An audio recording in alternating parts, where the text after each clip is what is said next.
Welcome back to the Burning the Red Shirt podcast. I'm your host, Zach Tao, and with me today is just Chris, no Andrew this week. They both rocked it two of the last 3 weeks, so just me and Chris are going to take our shot at it. So, Chris, how you doing?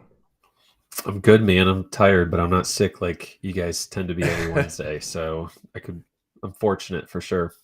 Yeah, it definitely has been a rough few weeks with me being sick, or out of town, and ironically, out of town, I made it work. But Andrew's got the whole sickness through his house, so it's not worth trying to prioritize this. Like he's got a lot going on. He's recovering. He's Yeah, got kids. I don't have kids, so yeah, I think that's the outlier here is that I yeah. don't have kids to get me sick. So Well, once you have them, it's just a never it's all ending. downhill. It's just a never ending cesspool of germs. But Kind of like when Clemson's offensive coordinator goes to Virginia. exactly, that's what I was thinking. What a lead in. It is. So I guess we'll kind of just jump into week 5. There were some games we kind of wanted to make sure we talked about. We went ahead and called out Virginia. Did you want to talk about Virginia, or is that all you want to take? Well, I think a shot? Virginia and Clemson kind of have some correlation here, don't you think? I mean, Yeah, I yeah. think we're getting to the point now that I don't believe anything that is going to get better in Charlottesville, and which is a shame because I'm typically the anti UVA type, right? I'm a Hokie, Right. so I love seeing them be awful, but I have enough personal and fantasy bought in on that offense that it's annoying to see, but they're awful. They're just so bad. They even have volume at this point, but I don't know what the heck they're doing. You It's know, just awful. we talked about it probably a month or so ago, maybe a little longer than that. And we talked about like how can an offensive coordinator just come in and wreck it, or does he finally realize like, look, this worked for them last year. Let's go ahead and just ride that until I can kind of work things out. It doesn't seem like that's what he's doing. It seems like he's coming in, he's calling all the shots. This is what we're going to do. Even if it doesn't work, we're going to do it. And that's very frustrating, especially if you have Armstrong, you have any of the wide receivers that they've got. Like, that's very frustrating, especially when you saw last year how dynamic they were. So Yeah, I mean Armstrong was awesome. He was like a right, top 5 quarterback, and then they right, had Lavelle, Dontavian Wicks, and Davis is back from injury, and Keaton Thompson, like, which is interesting because guys like Thompson are getting usage. Like Wicks is getting crazy targets, but he's not catching anything. right. I think part of that is just his hands. I think watching the Syracuse game, it was like, whoa, dude. Like, do you not practice on the jugs machine? But like Keaton Thompson's been pretty good. He just cannot find the end zone. But that's just kind of where that is. And the reason why I like the topic to start with is because of your boy DJU, Yeah. because he kind of went from that like amazing recruit to amazing game against Notre Dame Mm-hmm. at Notre Dame as a true freshman, and then had the horrible season, and now he's actually been pretty good. Yeah. Like I watched that the NC State game was the first full game I've watched of his. I've seen little snippets here and there, and he's looked terrible. But when I watched the whole game, I thought, you know what? This offense isn't as explosive as it's been with Taj Boyd, Sean Watson, Trevor Lawrence, all the quarterbacks that they've had in the last 10 years. But they're making it work with him, and he doesn't seem to be making the dumb throws near as often. He seems to be a little more careful with the ball, but he's also running the ball, which is nice. He seems He's slimmed down, right? He said he was yeah, way too big last he year. was like 260 or something last year, something ridiculous. Which I always said, the Dr. Pepper and Bojangles NIL deals didn't help him. It can't. Yeah, do NutraFast or Weight Watchers or something. Right, Don't right. do Bojangles. I mean, that'll get you every Yeah. time. So he dropped, I think they said 20 to 30 pounds or something. Like got in shape, looks more lean. He's still a big guy, but I think his rushing statistics, he's not going to be Malik Cunningham where he's just going to run all over the place. He's going to be that quarterback power run game where he gets a lot of goal line opportunities, a lot of short yardage opportunities, which is good if you know that's what you're going to get from him. Every time they're inside the 5, he has a legitimate shot at a rushing touchdown. Right. And that's always nice. Yeah, I mean, he has 14 carries the last 2 games. Yeah. It looks like they want to use him more in ACC play because obviously very good defense. Maybe not. And now they need some offensive help. And how do you do it? Well, you get rid of a OC or it's Tony Elliott, right? That's that's the basis of that is Tony Elliott, right? It's gone. He's improved. He's slimmer. I'm buying it. I mean, I think there's enough reason and enough at this point data points to say, okay, well, like he's not a world beater. He's not a Heisman Trophy candidate, but he's definitely he's slightly behind Bo Nix. But like he's pretty legitimate. Like he's a fantasy option consistently. I think now that ACC is so bad defensively as a whole, and maybe down the road he's like 6'5". I just looked 6'4", 235. Like NFL teams are going to love that. Oh, they're going to drool. So. They're already drooling all over that. Like it's. I don't think it's another Jamarcus Russell situation. I think there's a little more there to work with. If he buys in and actually, like unlike Jamarcus Russell, and actually tries to get better when he gets to the league, I think he could be a really good NFL quarterback. It's just it's so up and down, but it looks like it's stabilizing at Clemson right now. It looks like he's finally found his little groove to where he can be a very serviceable, especially in fantasy, quarterback. And I want to ask you, I know we're in our dynasty league together, so you may not want to help me since I'm in first place. Sure. Which, by the way, for everybody listening, this is the first time in like the 8 years we've done this league that me, you, and Andrew are like all in a playoff position at this point in the season. A lot of it's because of me, though, to be fair. I think we've had the two of you guys do quite well, and I've just kind of been at the bottom. But yeah, even my team is doing well. Right. So what's your fantasy proposition question? So I haven't had a season or a week this season where I've thought, man, I'm going to start DJU.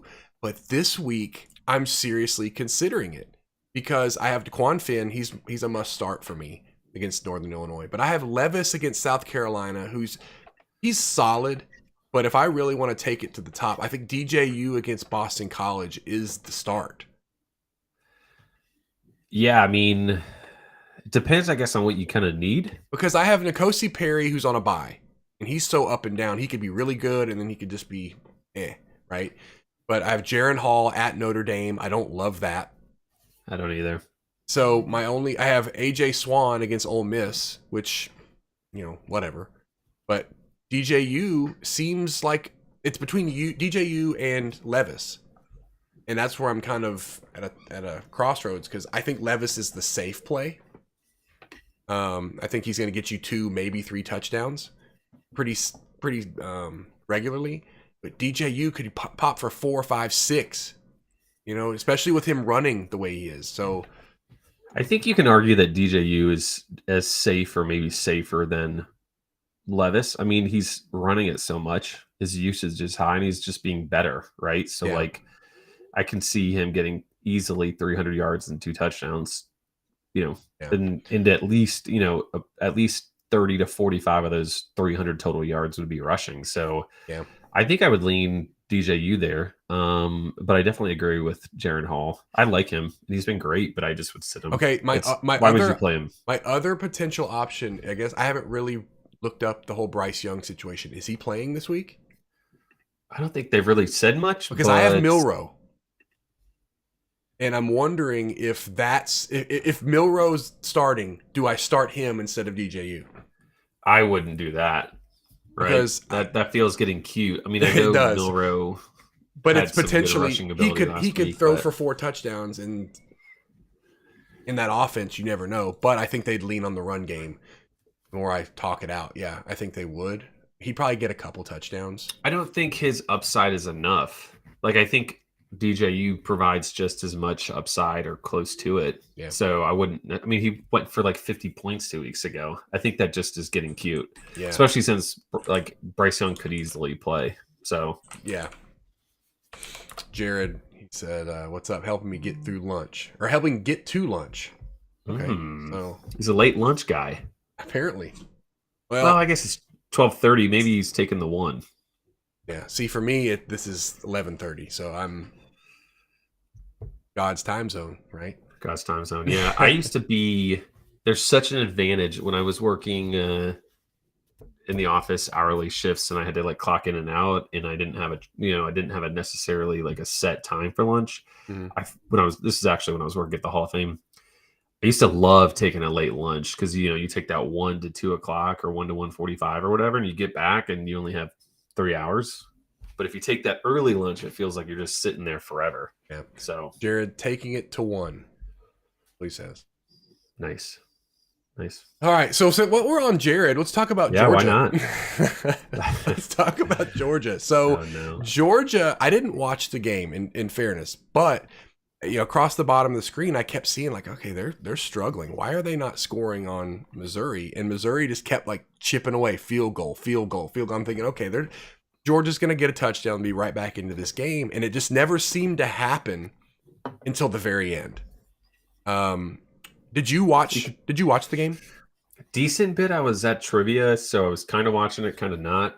I mean, that just felt like it was going to happen, right? Like, Yeah, you watched Missouri kick all those field goals, and some of them were longer than others, right? But it's like, man, you got to score a touchdown, and it came back to bite them. I mean, I don't really know what Georgia's doing, because like Dawan Edwards basically led the team in carries, and I remember him being in on the last drive. I mean, he scored a touchdown, right? quit playing the backups, right? Well, he is a backup. Maybe not anymore. Is Yeah. more the point, right? Like, what's the deal? Are they not? What are they worried about with Milton and McIntosh? Because I thought both of them were pretty good to very serviceable at the very least. So, like, I don't know. It seems like they don't have enough playmakers. Yeah. And their defense. Are you talking about like on the outside? Touchdowns. You're talking about like on the perimeter. More on the outside. Yeah, I like the running backs generally speaking, but like, they're spreading it around a bunch of guys. It's almost like, dude, just throw it to Brock Bowers like every single time. What are you doing? So I don't know. I mean, Georgia is gonna crush Auburn this weekend. It shouldn't even be close. I think that spread's like 30. So is it really that much? It's like 29.5. I think it's in Athens. So Hmm. might be gross. I don't know. So I think you can. Go ahead. Go ahead. No, I was gonna say I was playing in my headphones. Oh, it's highlights from the Georgia game. Anyway, you think that's Harson's last stand? If they get blown out, if they get 55-0, and I could see Georgia saying, you know what, like, we need to get running on all cylinders again. Let's get the momentum. And they want to beat Auburn. The fan base not panicking. Let's show we can score and then do it efficiently like they were against Oregon. Like, I could see that this being a big win. And it might, if it's really ugly, I could see Harsin. But they might just, I don't know when his buyout becomes less, right? There's always that point in the season where it drops. There's no reason not to just wait, right? Yeah. Unless Deion calls and says, hey, I'm here for the taking if you want me. I just don't think Deion has that. I'm not trying to get into that whole discussion. I just don't think Deion's in a rush to take a job. But anyway, Jared says Harsin is already fired. They're just letting him ride out the season, which I agree. I think that's the truth. He's kind of like the guy from from the Office, or I'm sorry, Office Space, where he's got the stapler and they just kind of like keep pushing him into different corners of the office. Yeah, I mean, I just don't know how he survives. The only way I feel like it would be is if he were to like win out, and I don't see that. I don't think he wins. I don't think he wins this week, and I'm not sure. Well, I mean, the only other team I know for sure that they play is Alabama, and I don't think they beat them. So they play Western Kentucky too, and they might lose. That'll be an interesting one. Yeah, and I think that they might fire him if they lose that one. That's right before the Bama game. Right before the Iron Bowl. They just let it happen. But no, I agree. I think he's already done. Now, he comes back to Boise as the offensive coordinator. That would be incredible. I would take it in a heartbeat. As The Well, offense for Boise's been terrible. We'll do you talk think about he's that in a just a second. bad fit for Auburn, or do you think he's such a great fit for Boise, or what is I'll it say there? this. I think going from Boise State to Auburn is it's a galactic jump, in my opinion. Right. Like, you're going from a place where, let's face it, 9 wins at Boise is in a down year is still pretty easily achievable. Where at Auburn, you're expected to come in and win the SEC, right? Or, Like, well, I would say get within, close to it, right? you're right. You're going to challenge for the SEC, and I just don't know how. Like, that's such a huge jump in expectation. Um, I just, if he had, let's say if he had taken I don't know, like a Texas Tech job, right, and took them and made them a contender for the Big 12 for 2 or 3 years, and then okay, now Auburn's looking for a coach. You got a guy that he won the Big 12 with Texas Tech maybe once. That doesn't seem like as big of an ask. But from Boise to Auburn seems huge, especially in terms of expectation. I think it's a much different And expectation for sure. and culture. Let's be real. Like at Boise, like the culture, yeah, it's football. They love football up there. I get it, but it's not It's not Auburn. the same when It's not the you're South, right? trying to relate to 5 stars and 4 Right. stars, things like that. You Right. know, the mentality might be a little bit different. Right. Like you have at Boise, you might have the 1 or 2 4 stars that you pluck from California and Texas, right? But your whole roster at Auburn is pretty much 4 and 5 star caliber players. And that's tough, especially when you're trying to recruit. If you were recruiting, if you were to go be the head coach at Auburn, what's your pitch? Like, We're Auburn. I mean, Like we that's play in the SEC. like it's probably it's the well, I'm biggest Brian one. Harsin. You know, It's I so had easy. all this success at Boise State, but those kids probably don't even know who Boise State is, if we're being honest.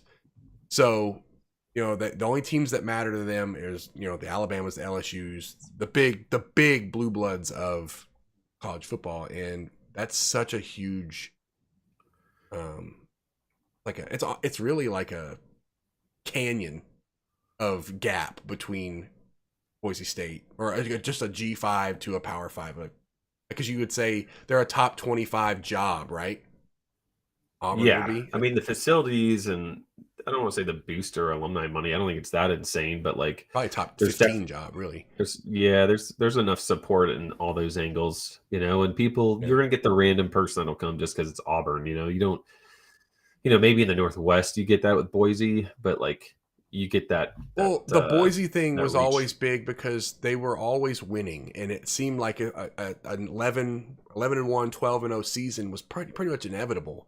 And they knew, okay, if we go 12 and 0, we're getting a New Year's 6 game. Right.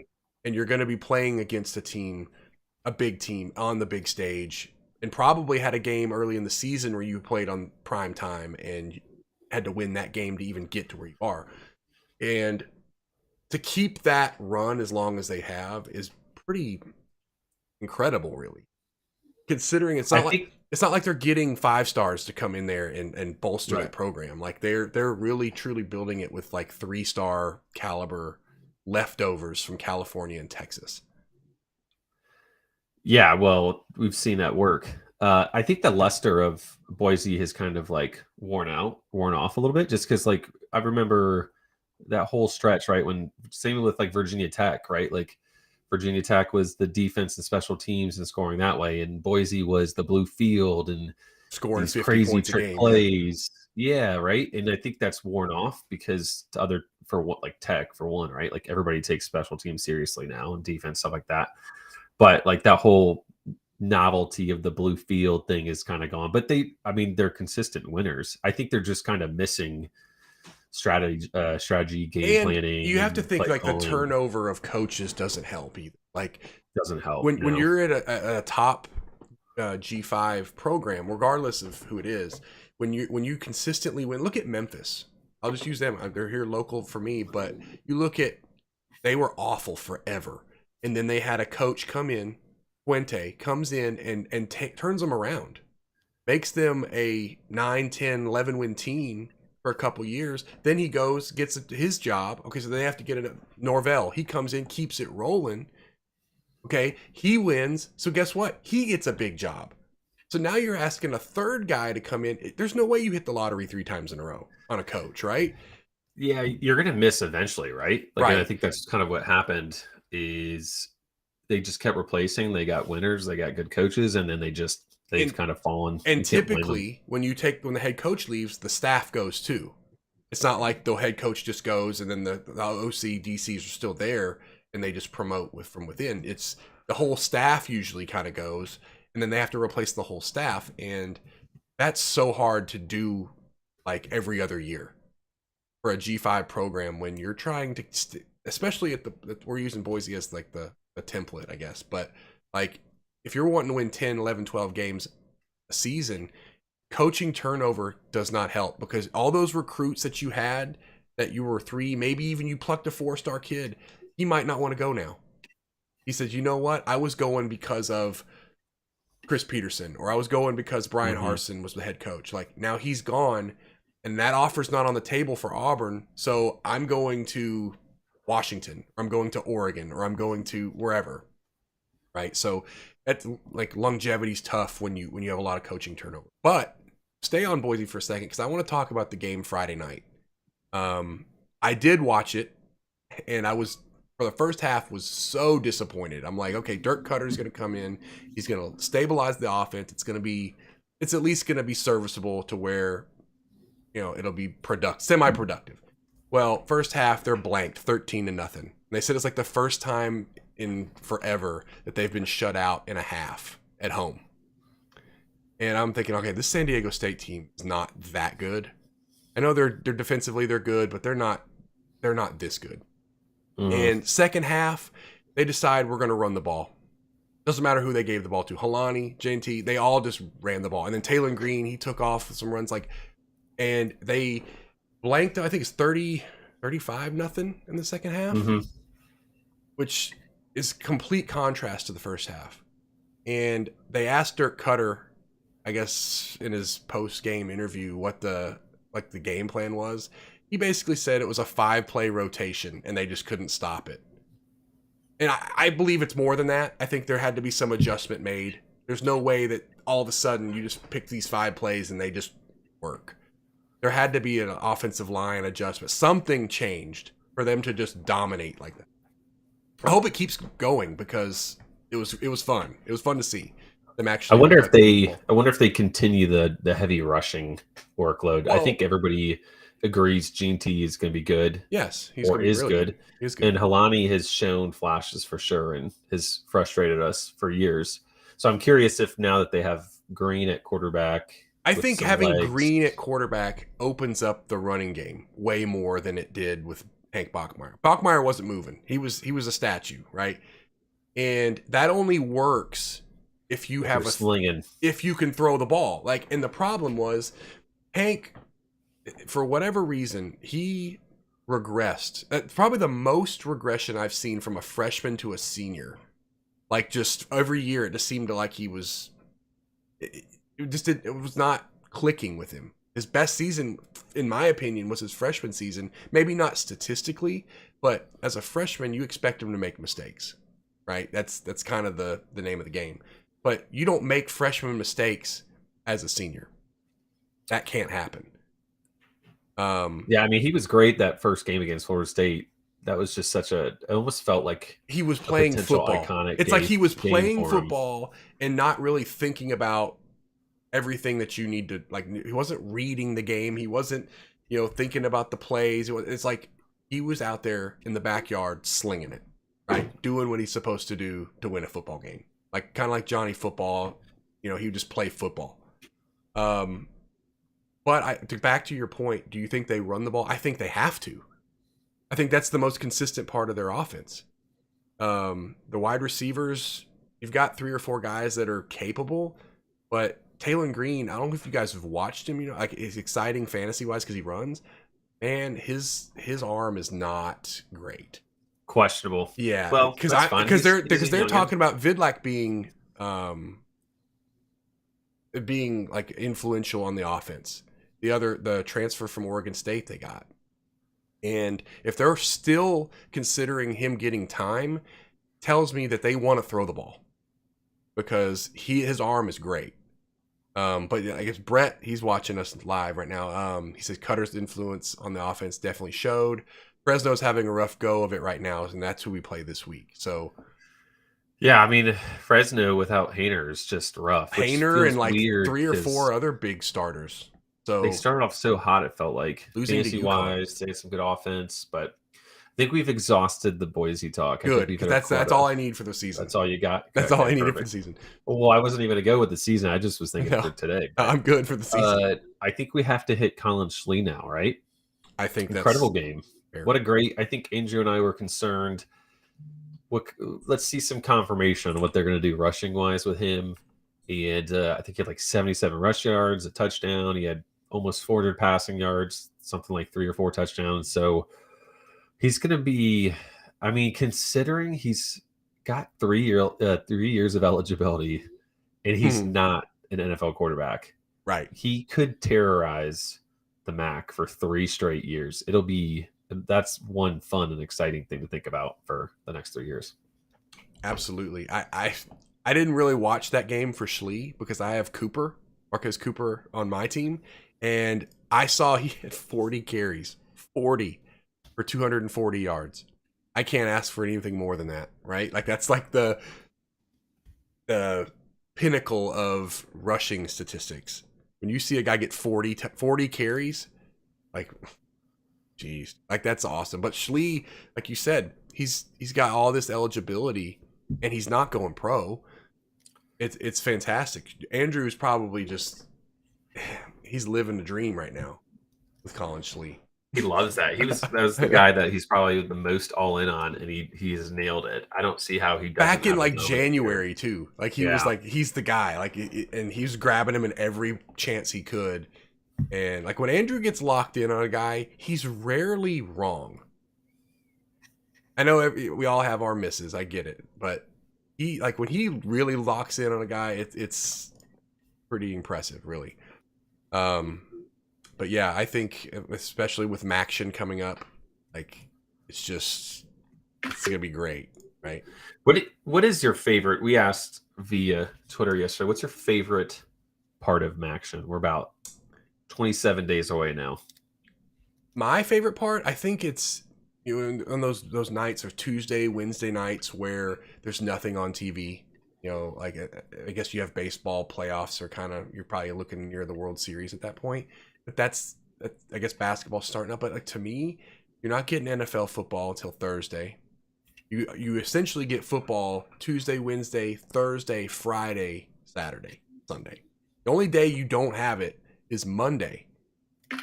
And sometimes, well, if you have Monday Night Football, you count for NFL. You have football every day. But for college football, it's basically Tuesday through Saturday, and it's great. That's probably my favorite part of it. There's a lot of other aspects of like the games actually being fun to watch and chaotic. But what's your favorite? I think that's a great point. I love the consistent, just nonstop football. I mean, who doesn't love that? Big fan of just the crazy, wild, ridiculous performances. Like I posted yesterday, Jared Patterson's 8 touchdown game. I forgot like how crazy of a stat line that was. So I think just there's a variety of things, right? I think you could ask 10 people that are degenerates like us, and you could get 10 different responses. But like Lob City loves the cold weather. You know, like the game is like 40 mile an hour winds. That's something ridiculous. Like, what is even? Yeah, it's just awful. And then or the snow games, that type of stuff. It's always unique, you know. Like in the South, it's just gonna be cold, whatever. But like you don't get that in the SEC. You'll get the cold, but it's also like a blizzard. I'm not sure how they're even playing this game. Like, and it's like, you know what? We're not canceling MACtion, and I wonder if the conference pushes that. Because it's like, look, we have this Tuesday time slot where we are the only thing on TV. We have to play this game. I mean, that's where they do it for money, right? Yeah. Like, the reason why they do it is because they get some publicity and the money with ESPN. So they're almost forced into doing it. So, I mean, I think that's. But it's 100%. great. It's great for us because I'm not one to really care about who wins and who loses those games. It's more so just it's usually chaos, like a whole chaos filled game where it's 58-52, went to triple overtime in the snow or something stupid, right? Like that's what we love to see, especially when we're in fantasy. Like you have a guy on either of those teams, you probably won on Tuesday, right? Like you have like if you had Patterson, like whoever has Patterson wins that week, regardless of whatever happens the rest of the week. So you had 75 points from your running back. Like I feel like that's pretty much a locked in win. So yeah, going, and someone mentioned that too, like getting 30 points from a guy on a Tuesday. It's great. Into the weekend up, So, I don't know who it was. It might have been Josh. That actually, Justice is asking if you're taking pictures. It's not me. Oh, I was screenshotting something. Can you actually hear that?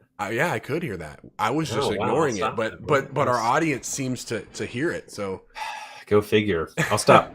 Let's stop. This is what I get for doing it during lunch. Jared's got a question. Multitask. Jared has a question, but I wanted to. Now I forgot what I was going to say. Anyway, MACtion. We're just talking about. I completely forgot what we were just talking about. We're talking about the favorite parts of MACtion. Oh, no. I don't know who it was in the Twitter thread there. Like they said that like who starts a player in MACtion just so they have somebody on Tuesday. Just something to have. Like I don't do it because I do enough like DFS stuff. I used to do it. I would that's like a tiebreaker for like fantasy NFL stuff that I do because I don't do DFS really for that. So if it's between two, I'm taking the Thursday night guy, I'm taking the Monday Night Football guy, Sunday Night Football guy. Right. That's like the tiebreaker for me. Because you want to watch him play, right? Like that's kind of some of it. But I used to be one of those guys like I kind of want somebody on Tuesday night because I just want it to be the guy on Tuesday night where I have points on the board and they don't. Like it's just sometimes it was at a detriment to your team because you'd put a guy in, he'd have 15 points, which isn't the worst, but you're like, you know what? The guy I had there may have gotten me 25, 30. I have some buddies that we do like we pick like 4 or 5 games a week and we just say who's going to cover the spread or something. It's like a 2-month competition just to try to give us some juice. And I will 100% do that on Mac stuff. And I like 80% of the time lose. So I need to stop doing it, but it gives me incentive to watch those games. So I'm right there with you, right there with that commenter. What's Jared's question? All right, so Jared's question, there's been some dialogue back and forth. He says, what are you guys doing with Deuce Vaughn? Martinez can't vulture forever, right? Like he didn't vulture like this at Nebraska. Like he can't, like he could, but it's still the Big 12. He's still getting a ton of touches. Like I don't have any. Is it like awesome? Is it ideal that Martinez is this capable of a runner? But like, sure, yeah, it's not great. But like, he also had I think he had like a 20-yard touchdown run. He had a long touchdown run, I think, last week as well. Like some of this stuff is gonna even out. I think that Vaughn, he's clearly their back, right? Like it's not like he's sharing carries other than with Martinez. And yeah, it's not ideal that he's vulturing touchdowns. Like Jared says, he loves his volume. Yardage, it's just touchdown opportunities have tanked, and I've got more audio in my headset. I think you got to ride with Vaughn because he's one of the few backs that's consistently getting the volume that you want. A lot of these guys that we see, like look at Alabama, right? Like Jahmyr Gibbs had his breakout game, if you will, but over the last few weeks, it's kind of been a 3-man rotation, and I know Gibbs is the premier of those 3 guys, but like McClellan's getting touches. Like there's Rodell Williams, is that his name? Sanders too. Sanders, yeah, and maybe now Gibbs is going to emerge as the home run guy moving forward. But well, I would say there are 2 very different circumstances of potentially panic. but I would much rather have Deuce. Mhm. Like Deuce is not necessarily performing to the same level as Gibbs in a sense, like points per touch and stuff like that, but he's getting the touches. Yeah. Gibbs finally had the breakout game last week. Hmm. You wonder, does Saban see that and say, okay, well, like maybe I have been kind of dumb to not Well, force here's the hand here how with much Gibbs of rushing? Gibbs's production was that Bryce Young was out though. Like they leaned on the running game, I think, because Milroe isn't the same passer that Bryce Yeah, Young but is. they also didn't spread it around a bunch, No. right? Like, so I 100% agree that they're going to run more with Milroe. You just have to, right? Hmm. But I think that Gibbs has upside. I think his brighter days are still ahead of him because I think they're going to see that. I think they're starting to see that he really is the better option for running backs. They ran it So more last week, but they didn't spread it around as much as in previous weeks where he was getting like 3 or 4 carries. so back to the original question, Vaughn. You got to keep rolling him out, right? Like I Yeah, would, 100%. because Justice says if you have him, you got to roll him out. I think I agree with that. I think you He's can't. like Braylon Allen. It'd be one thing if he was giving you 20 carries for 65 yards week in, week out. That's a whole different conversation. But if you have 20, what he had 20 something carries over like 170 yards, like he didn't have a touchdown, but that's still what 17 points. Yeah, he's a high floor guy, right? Like with Yeah, all those touches, he gets like 50% of carries and like 20, 25% of targets. So right. that offense seems to be doing very well in the Mm-hmm. Big 12 that doesn't like to play defense. So all signs point to him more being the law of averages of seeing that uptick back to touchdowns. Like it's not like he's, the whole concern before Vaughn blew up was like, okay, like he showed to be good, but he's so small. Well, Yeah, he's taken a beating for like a year and a half. So yeah. Let's see the other game. We already kind of just touched on Alabama. We touched on Georgia. Um, talked about Clemson already. Is there anything about? Let's see, Michigan. They beat Iowa. What do you think about Michigan? Corum had I'm a good day, but yeah, it's just gonna be a lot of ground and they pound. let I don't know how I should word this, but BTR has claimed that Petros is an arm punter, and Of course. they let the arm punter throw for 246 yards on them. That's a little concerning, right? It's a bad showing, yeah. But I think game scripts, they were playing a little. I think they knew they weren't gonna just let him. They weren't gonna beat him going short, so they let him do it. And they just like if you watch the second half, they just threw a bunch of short stuff that took forever. And Michigan was just like, okay, like Mhm. we're up 2 to 3 scores. Like you do know there's not infinite time to try to come back. So Right. I don't think there's anything concerning there. But it is funny to see that he did perform decently, I guess, against Michigan. One game I think we need to talk about because Andrew would love to talk about it. Oklahoma State Baylor. He was super excited about this game, I think, this week. And Oklahoma State pretty much rolled that game. Baylor had a better second half, but Spencer Sanders actually didn't have the game that I think Andrew was anticipating. But man, they look good. Just all around, they're pretty good. Like they're Yeah, I not think Oklahoma 90. State's. Yeah. It's hard to say who's the front runner, but it'd be hard not to think Oklahoma State's not in that conversation after beating Baylor, right? Like Yeah. Texas has lost.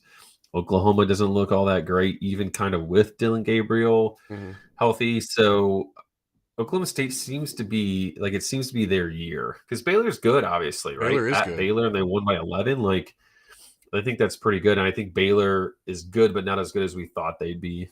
I think Yeah. people aren't as scared about their defense as maybe last year.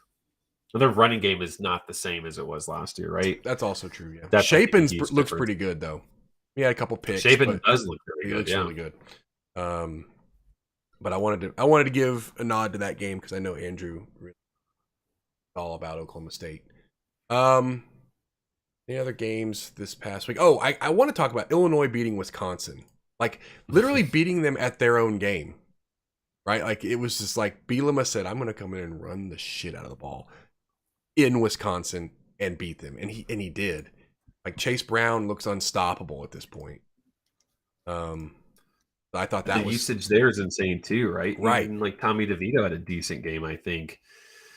That's when you know. I mean, that's why Chris got fired, right? You can't lose to Yeah, Illinois. right. Braylon Allen running seven, I think it was like 7 or 8 times for 2 yards is insane. They did something to him, but they just straight stumped him. Yeah, I would have never guessed that would happen. Illinois is better they than are. we thought they'd be, Yeah. and they're a little bit game managey, what did we but project them to have probably 2 wins. in terms of I'm about to pull it up just because I'm curious, but um you said 2, is that what you said we had them at? We Like had them at 3. So they've already won 4, so we're already they're going out to on lose that one. out.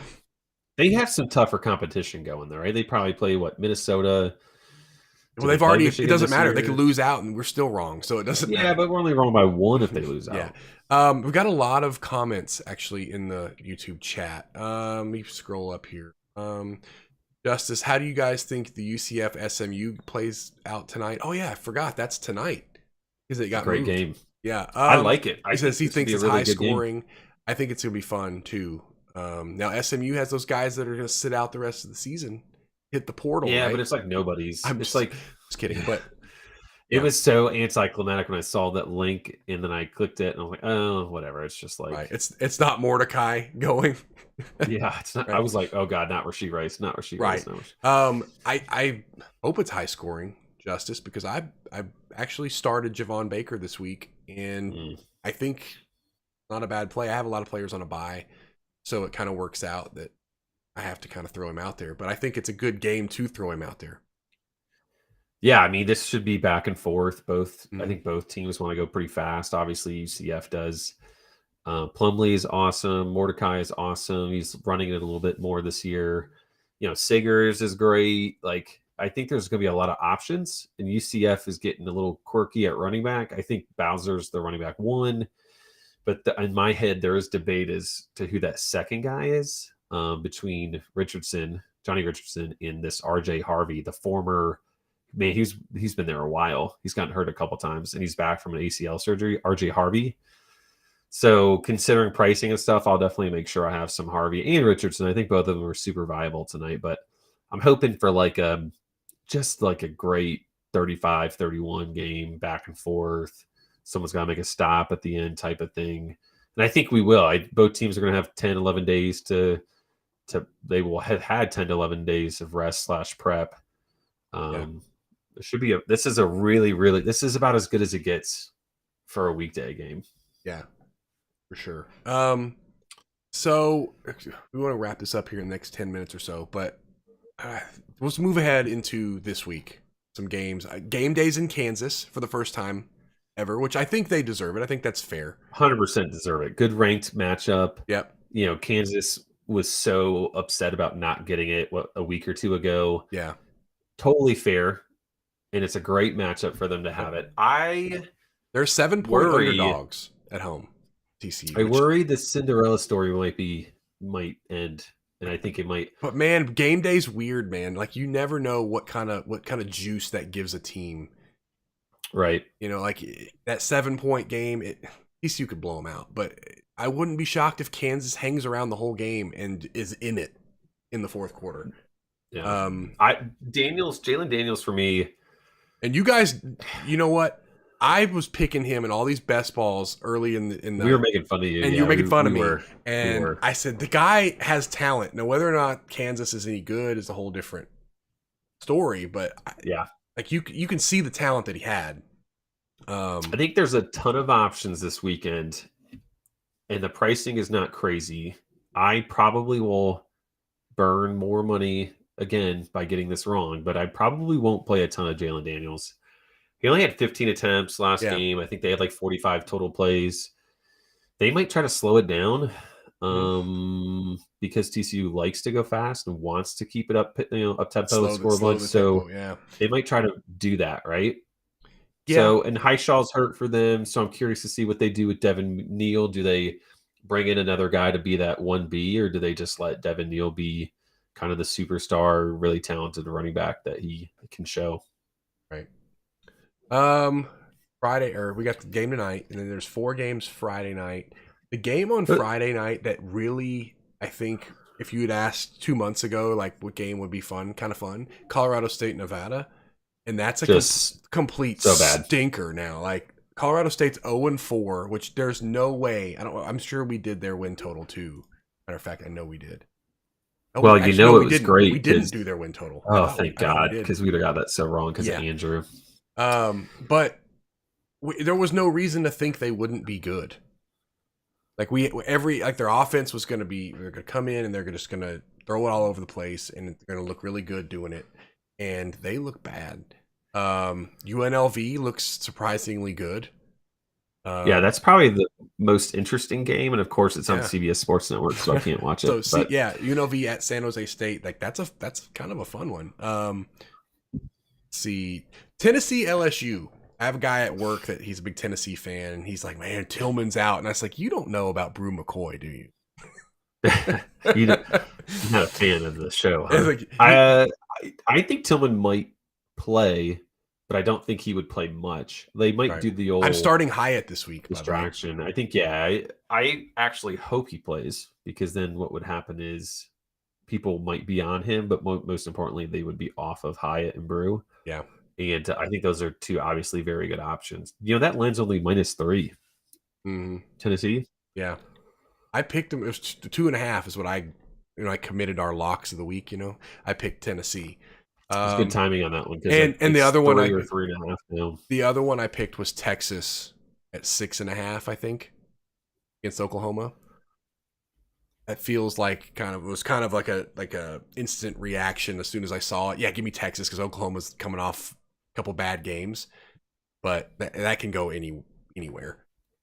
What game is really interesting is this Utah UCLA game, and we get to see it at 3:30. It's not like it's not a 10 o'clock after game dark where you're just it's not after dark. That'll be a really good game. I'm curious what they do with Tavion Thomas. Does Bobo? I think this legitimizes one. This is going to be the game that either they got to put up or shut up as UCLA. They're 5-0. Utah is kind of the Pac-12. They're the bar setter. Yeah, I guess maybe USC, but I think if UCLA beats Utah, you're now starting that game. UCLA USC is going to look really fun at the end of the season. That'll be a super high scoring game. That's got to be game day, right? Like if they keep winning, like that's got to be the game day, right? Yep. What about Oregon at Arizona?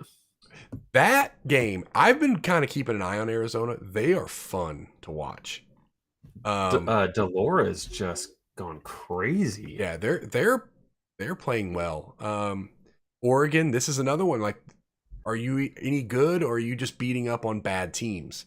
Because you got annihilated by Georgia, which we kind of expected to happen. But you better win all your games in the Pac-12, because if you want any shot at a playoff, you got to win them. Because at Arizona, then they got UCLA. I think they have a bye. Then they have UCLA, Cal, Colorado, Washington, Utah, Oregon State. Like, those games aren't going to be easy. But this is where I think you're going to find out how good Oregon really is. Well, what they're going to run into here is it's not that they lost so poorly. That doesn't help. But they did it to a team that is most likely going to be in the playoff in Georgia. Mm-hmm. So they really need to win out. Not just win out, look good. They need to get some style points too on some of these wins. I think if they were to win out, they'd be in, right? I think people could wash away the fact that it was week 1 when they got blown out, but it doesn't help. But it won't help if Georgia starts losing. I don't think Georgia's going to. No, as much as I rag on them, I don't think they're going to lose. So it'd be fun to see them lose, of course, but I don't see it happening. Alabama A&M's probably not going to be as fun as we kind of hoped. Because that was probably the slated. If you asked at the beginning of the season what the game day game was going to be, it was going to be that one. Well, they threw it on the night game. Right. They designated the doubleheader for it, and it's fallen on its face a little bit. I know I'm not starting Jaron Hall this week against Notre Dame, but that game would be pretty interesting too. At Notre Dame, BYU's going to have to go in there, and BYU's good. I hate it, but they're good. You know what is going to be potentially a sneaky fun game or a game that can remind you of an amazing game last year. Mm-hmm. Army Wake Forest. Oh. Do you remember the game last year? Not specifically, but go ahead. I'd love for you to remind 70 to 56. Wake Forest won. Oh, yeah, I do remember that. Yes. 5 passing touchdowns, 4 rushing touchdowns. I do remember that. Jabari Laws of Army had 3 touchdowns on 11 passes. Incredible. And then that was this Roberson Perry insane games where they had 150 yards each and 3 and 1 touchdown. So that I mean, there's no way, right? So, but maybe, I mean, Clemson in that game, in Wake Forest was an insane game. Maybe we see the same thing with Army. Yeah. So I'm looking just real quick at some of these lines, and Illinois, Iowa. Illinois is favored by 3.5 at home. What do you think the over/under is? I've seen this one. This is Illinois, Iowa. This is like 34.5. 36.5 right now. It might have opened at 30. But 36.5. Goodness. Illinois actually might put up some points in that game. I think that's just going to be – that game might be over by – what time does it start? 6:30. Big 10. That game might be over by 7:30 Central. They might be at halftime in 40 minutes. Like, I could just see a bunch of 3-yard passes and a bunch of 4-yard runs. Yeah. So – yeah. So, is there any other games that kind of jump out at you?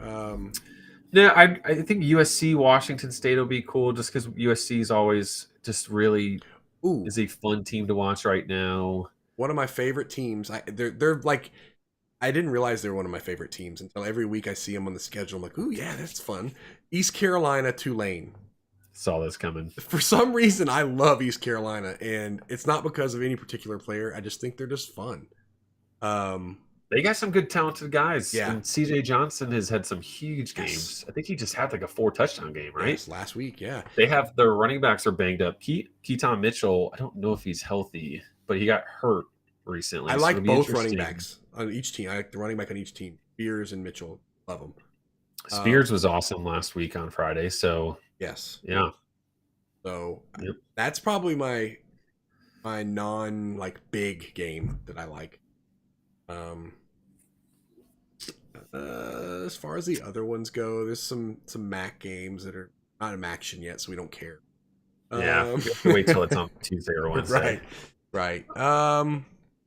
That's about it in terms of kind of games I'm watching. Yeah, good slate of games. You get a little bit of everything. You get some Pac-12 teams early. Mm-hmm. You get some SEC teams late. Florida State, NC State would be kind of fun. It could be sneaky good. I think we're going to end up finding out that both teams are probably just they're good, but they're not as good as we top 25 to 35. NC State really needs Leary just to be a complete badass, I think. Right. So he made some throws against Clemson. I'm like, okay, he's the real deal. And then it got to the point where like they just didn't have enough to beat Clemson. Clemson just had so many playmakers on both sides of the ball that NC State just couldn't overcome that. But I do think Leary is the real deal, regardless of winning and losing. I'm not sold, but I'm also not like an NFL guy by any means, and I don't watch a ton of them. I guess when I say real deal, I'm not saying he's a first round pick. I guess I'm just saying in terms of a college quarterback, I think he's a real deal. Like, I don't think it was last year was a fluke. Gotcha. Yeah. Well, lunch hour's up, Zach. I took that mid to early lunch. I gotta get back to work, unfortunately. Oh man, it sucks. But all right. Well, I really enjoyed this one. I know we didn't have Andrew, so we didn't get the full enjoyment out of it. No monologues today. No. I did on Boise, so I made up for it. You did a little bit there on Boise. So, all right, that's it for this week. So next week we'll be back. Hopefully all three of us. Till then, guys. See ya.